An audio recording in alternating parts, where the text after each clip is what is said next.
Pabiling isang kahang sigarilyo.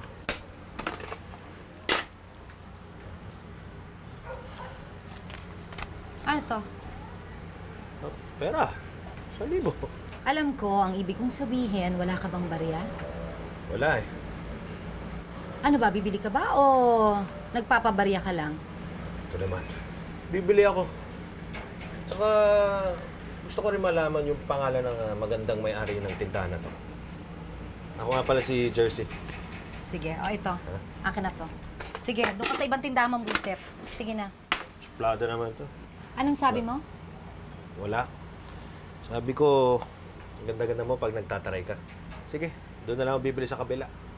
Sa ano oras ka nagsasara? Anong pakialam mo? Sige.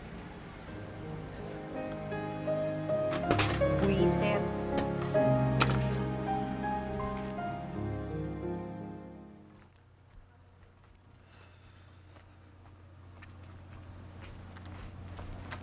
Teka, sinusundan mo ba ako? Bakit mo ako sinusundan? Hindi, relax lang. Gusto ko lang siguraduhin na okay ka dahil medyo madilim na yung kalye. Anong madilim? Sanay ako. Hindi ko kailangan ng bodyguard. Alam mo, ang totoo niyan, gusto ko lang malaman kung saan ka nakatira. Dahil pag umakyat ako ng ligaw, gusto ko naman formal. Tigilan mo nga ako, ha?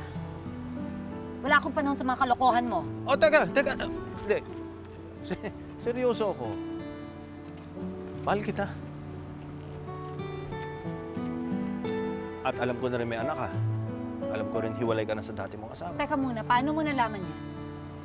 Hindi na importante yon. Ang mahalaga, in love ako sa'yo. At wala akong pakialam sa ibang tao kung ano man ang sabihin nila. Talaga? Oo. O ngayon pa lang sinasabi ko na sa'yo. Ano yan? Sinasayang mo lang ang oras mo. Ha? Bagamat pilit na iniiwasan ni Mina si Jersey, hindi naglaon ay nahulog rin ang loob nito sa binata. Oh, Oh, akala ko ba may sakit ka, tapos wala mag-aasikaso sa'yo, kaya ako napasugod dito. Eh, okay ka naman eh. hindi.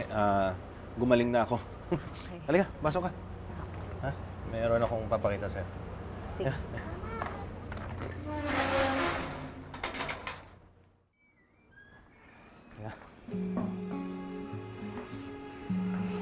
Ang ganda. Ano okasyon? Wala. Gusto ko lang gawin special tong araw na to.